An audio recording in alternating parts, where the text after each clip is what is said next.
Hello, I'm up to day 5 and 6 of the Australian Royal Commission, and so I'm going to talk a little bit about the two witness statements on 5 and 6, and also some thoughts that have been occurring to me that I've been making notes of as I've been going along. So day 5 is an elder called Rhonda Roy, and Angus Stewart, when he's talking to Rhonda Roy, he says there are loads of different documents that outline the policy, aren't there?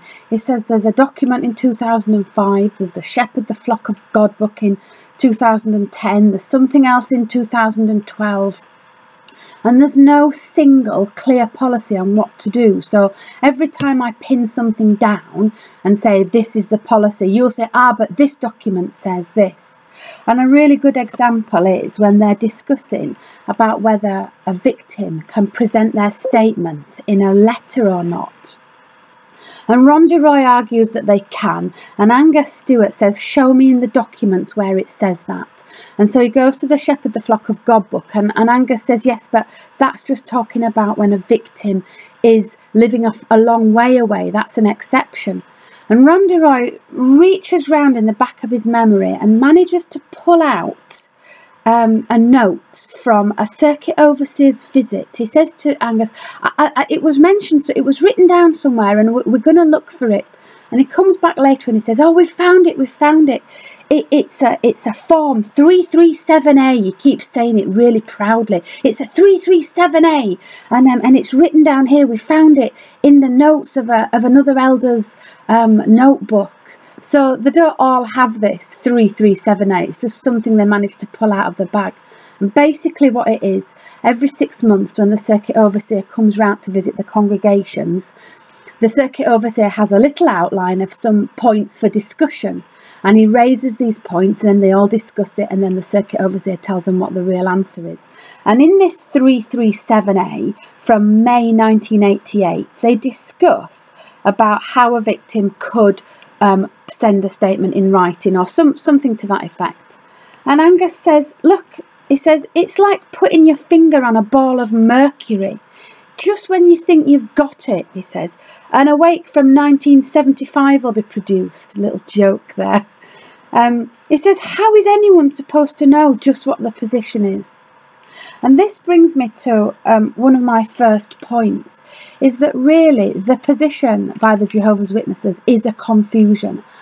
My mum believes that they deliberately write a profusion of articles, article upon article upon article, book upon book, letter upon letter, because then it is really hard to put your finger on anything. And as Angus says, if you say, well, this is what you should do, somebody can say, but this magazine of 1968 says this, or you could modify it because of the advice in this letter. And Angus Stewart's point is, you should have one policy and one procedure written out in a clear document that everybody has, so that they should all know what's happening, just like we have in schools. If you go onto any school's website at all, you will find there will be a policies part of the website, and in there there'll be a bullying policy, there'll be an absence policy, there'll be an attendance policy, there'll be every single policy you can think of written out in one clear document. If this happens, then this. If that happens, then that. And so Angus makes a really good point. And in addition to the fact that there's a proliferation of documents, in my opinion, there is also a proliferation of unwritten, spoken modifications to what they believe. So, for instance, I'll give you an example. You will not find written anywhere that women are not allowed to wear trousers. I've looked, it's not anywhere.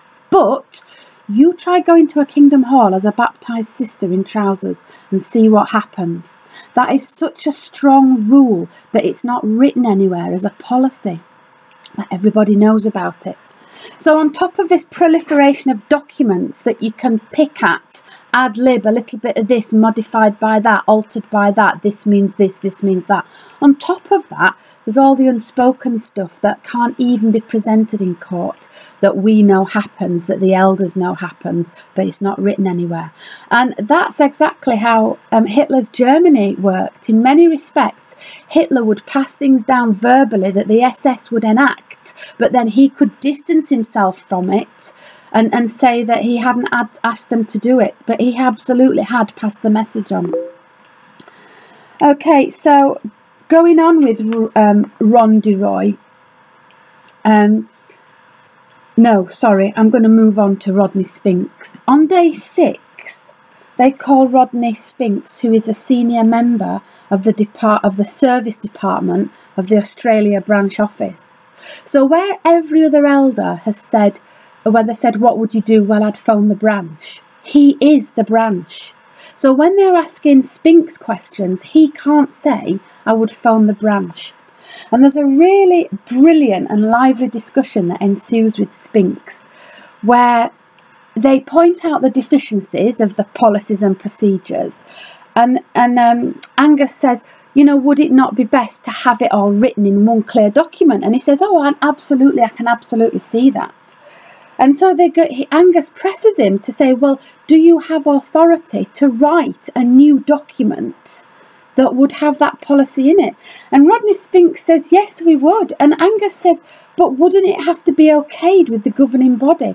And Rodney Spinks says, no, as long as we're writing it in accordance with scriptural, in harmony with the scriptures, we can write our own documents. And Angus is a bit suspicious of this. And Spinks says, it's absolutely beautiful. Spinks says, some of the brothers in the Australia branch have more years of experience than the governing body. I'm sure the governing body will be absolutely thrilled to know that Rodney Spinks thinks the Australia branch top trumps the governing body and they can write their own documents. It's fantastic. I love that. So later on in Spinks's testimony, a few videos down, the judge again explains the problems to Rodney Spinks, and he says to him, what's the answer? Now this is really interesting because every other elder has said, well, I'd ask the branch. But Spinks is the branch. He can't say, I'll ask the branch. Nor can he say, I would check with the governing body, because just previously he's argued quite forcefully that the Australia branch are quite at liberty to write their own procedures and not check it with the governing body as long as it's in line with scripture. So what does he say? What's the answer? He says, well, we're looking forward to the recommendation of the Commission. We are favourable to mandatory reporting. Now what he means is, we can't tell the brothers that they can just go and report to the police, right? Anyone's free to report to the police, but Spinks is sending out a clear message. We will not tell brothers to report to the police unless you change the law and force us. And in effect what he's saying to the judge is, please change the law and force us, because I can't do this on my own, and if you make me, then I'll have to. And my hands will be tied and I won't be in trouble with the governing body. And I think that's a really telling statement. Now, some of the other thoughts that occurred to me, aside from what was specifically said in day 5 and 6, are these. The first thought was this. There were 1,006 abusers in Australia that were not reported to the police. That's not abuse cases, that's abusers, and you can imagine that each one left undetected would probably have multiple victims. Now there are only 66,000 Jehovah's Witnesses in Australia, so that's more than 1 per 1,000, and there are only 788 congregations. So that's roughly 1.25 paedophiles per congregation. Now, I know those paedophiles were over time, over 40 or 50 years, but still, that is a lot of paedophile for a congregation. If you knew, say for instance, I'm looking at sending my little boy to Scouts because I think it'd be really good fun. If somebody told me there was more than 1 whole paedophile per Scout group, do you think I would even consider sending Joseph to Scouts? That is a horrific statistic. The other thoughts that occurred to me were these. The elders talked a lot about we encourage the victim, we encourage them and support them, we encourage and support. They use these words all the time. What does their encouragement involve?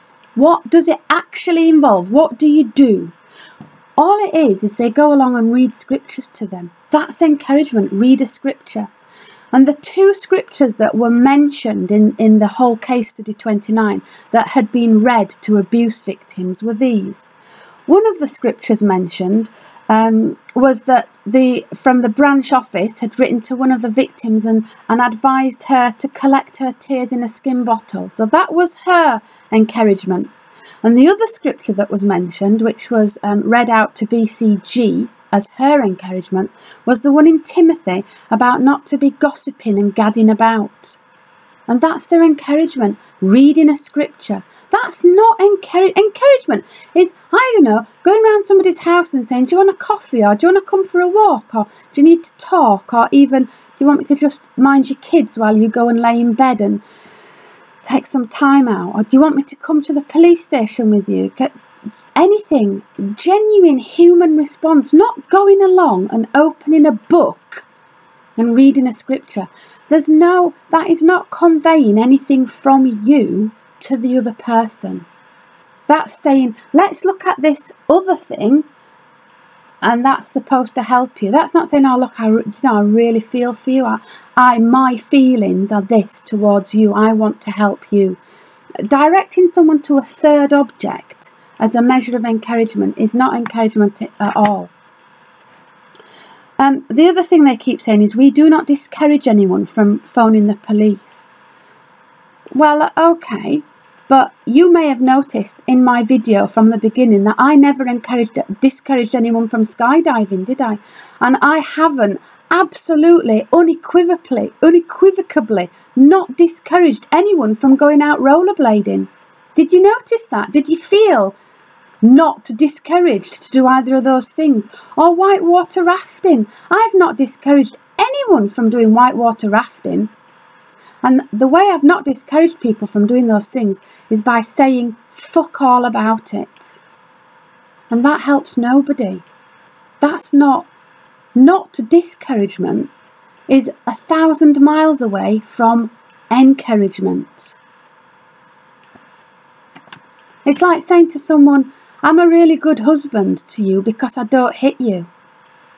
Right, thanks. One of the other things that the elders raise in their defence is how far ahead of other organisations they are, because they published magazines in the 1980s about how to protect children. Well, whoop-de-doo. They said they admitted that it's up to parents to protect children, and the judge pointed out, but there's a problem with this when the abuser is a parent. And let's be honest, most sexual abuse is a parent, a step-parent, a step-brother, a close relative, an uncle or a friend of the family.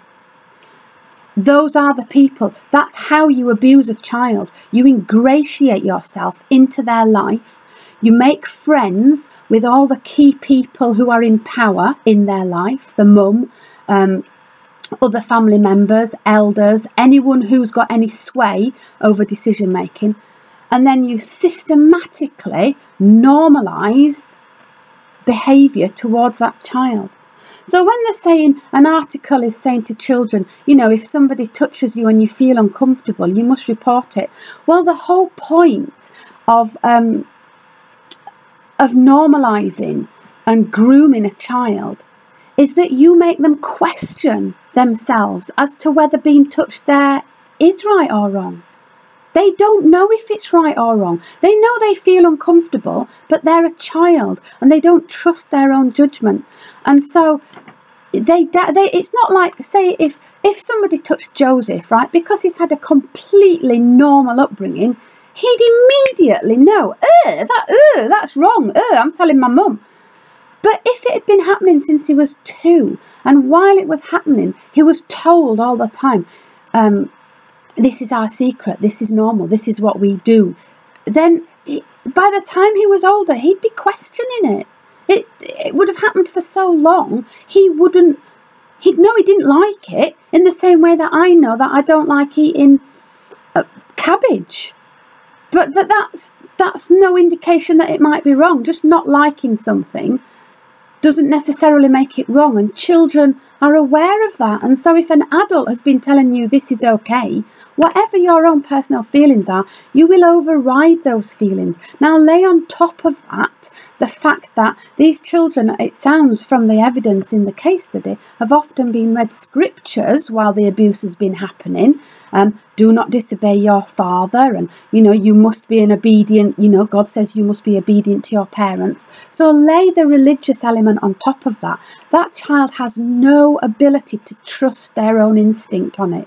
They don't know if it's wrong, and on top of that, the abuser will have ingratiated himself with the elders and the parents and anyone close to that child. So that child is absolutely certain that he can't tell anyone, or she can't tell anyone close, because they're already all big buddies with the abuser. That is how you abuse a child. You don't just come along randomly to some kid that's never been abused and fiddle with them, and then they go and run off and tell their mum straight away, because that's what a normal kid would do. You make sure that you're big buddies with all their inner circle first, so that if the child does say anything, you can go, that's crazy, me? Look, we've been friends for years. What's this kid saying? That's how you do it. So this business of we write articles telling a child how to protect themselves and it's up to the parents to protect the child is a nonsense. The only way an article could help a child that was being abused is if it did the same as a school policy did. In my school, there are stickers on every child's book, every child's maths book and other books, and on every classroom door that lists who that child can phone or email or speak to if they feel anything that they're not happy with. And none of the people on that list are people within school. So they've got Childline, they've got independent listeners who are people outside of school, and they've got their emails. They've got an email from the LEA that they can contact, and there's other phone numbers on there. Every child in my school knows that there are at least 4 agencies and organisations that they can go to that are not connected with the school in any way, that they can complain about something that's happened in my school. So the magazines could do that, couldn't they? They could list all the organisations within each country of who a child could phone. Childline. That's it, Childline. Just phone the Childline number. I wish I could remember it, but I can't. They could do that. The other thing they could do is they could tell the child that if someone is doing something to them that they're not comfortable with, that person may well be a Jehovah's Witness. Because it probably will be. If the child's a witness, the abuser will be a witness, because the child is not allowed to mix with anyone outside the congregation. They need to be told that abusers can be Jehovah's Witnesses. But the inference throughout the whole of the literature is that abusers are only ever going to be worldly people. So when Uncle Sticky Fingers, who's a ministerial servant, starts fiddling with the kid, or your stepdad, who's an elder, or your stepbrother, who's in the congregation, the child is confused. They know that all the bad people are outside the congregation. So maybe the child is wrong about their instincts and their hatred of what's happening, because this is a godly brother and he's friends with all his, and his family. The magazines need to make it clear that abusers can be Jehovah's Witnesses, and they need to list the people that a child can contact that have got no connection at all with their congregation. The other thing I noticed was the elders kept mentioning all of them. I'm a family man. I have children of my own. I have grandchildren. As if this somehow made what they were saying any better. Well, look, I'm sorry, but paedophiles are often family men. That means nothing. That means nothing. Having children means that you have functioning sperm. That's all it means. It doesn't make you some kind of more caring person. And what I found when I went up to my old congregation and warned the parents within that congregation that there was a paedophile who'd just come out of prison who'd spent 30 years abusing children, the elders said that they knew. So their children were already protected, because the elders would know not to put their children on field service with that brother. But the people who had children who weren't elders, they wouldn't know. So it's all right, an elder rocking up and saying, I'm a family man. Well, whoop-de-doo for you. Your children are already protected because you know who the paedophiles are in your congregation. It's other people's children we're bothered about here.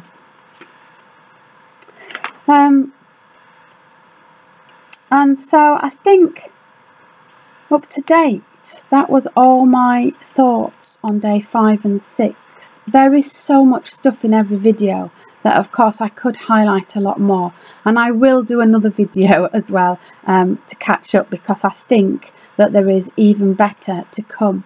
And so what I'd just reiterate at the end of this video is the Australian Royal Commission are still taking information and statements from victims and anything else that is relevant to how an organisation deals with child abuse. The thing is, I'd just be cautious about inundating them with evidence generically about the fact that witnesses lie or the fact that general policies are incorrect. We know that. It's not the Commission's job to investigate the whole religion from top to bottom and identify where it's wrong. They're just looking at one fairly narrow aspect, which is how they respond when a child has complained of sexual abuse. Now, if you've got documented evidence, for instance, of theocratic warfare and that they feel it's okay to lie in court, that would be relevant. But if you're sending them magazines that are just generally pointing out inconsistencies with beliefs, it might not be relevant to the specific issue of the Royal Commission. But don't worry, because the Royal Commission are already on them. They already know that they're liars, that the documents don't match the practice in reality. They've identified that. They're on it. This is case 29 out of 30. They've done this 28 other times with 28 different organisations. And they are absolutely nailing all the right points. And whether the governing body member is called or not, and I sincerely hope he is, but even if he isn't, I doubt if that would change the recommendations that the Royal Commission will come out with. The recommendations will be to compel organisations to follow a proper procedure. That's my opinion. And whether we get to the root of who can change things or not, I think their recommendations will remain sound. So please contact the Royal Commission if you're in Australia and you still have an abuse issue that you need to talk to someone about. Please contact the UK Statutory Inquiry if you're in England and you have an abuse issue that needs raising. The more people that contact the Statutory Inquiry, the more likely they are to do the same as the Royal Commission and look at Jehovah's Witnesses separately. And please contact the police. If you're an abuse victim anywhere, please speak to one person, no more than one. Don't repeat your story over and over. Speak to one person and get that one person to help you go to a same gender officer and report your story and get the support that you need. And thank you for listening. I look forward to day 7.